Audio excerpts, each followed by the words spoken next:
introduction sa Agreda, ay sa Peters family.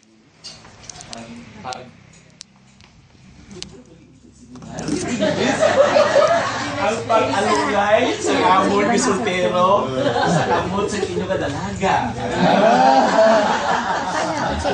Ang amon ni Dr. JR kay sa inyo na si Dr. Chuck. Okay, so that's the anay, no?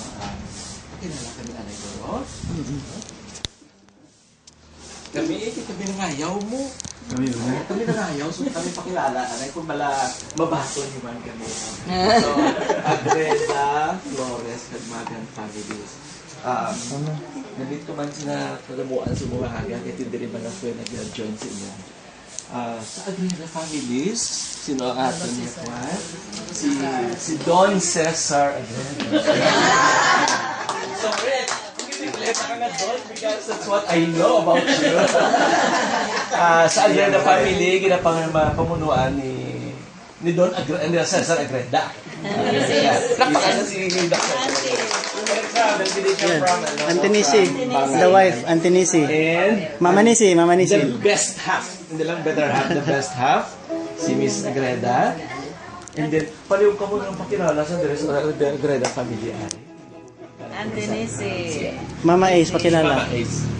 Antinisi and the wife of Lola Cesar. So, Donya siya. Yes. Dili na lang i-declare ha? Spanish siya. Oo. Very strong ang Spanish niya. In all the... Sorry, sige. Yes. Buenas, no? Very Spanish din, no? So, all the other sa Agreda family, Jigin, Padiog, Mama Ace, pakilala Mama Ace. pa-check lang dahil sila sa mga Agreda. Ayan. Sige. Alright. Pakilala, no? Pakilala naman. Mag-isong na Agreda, no?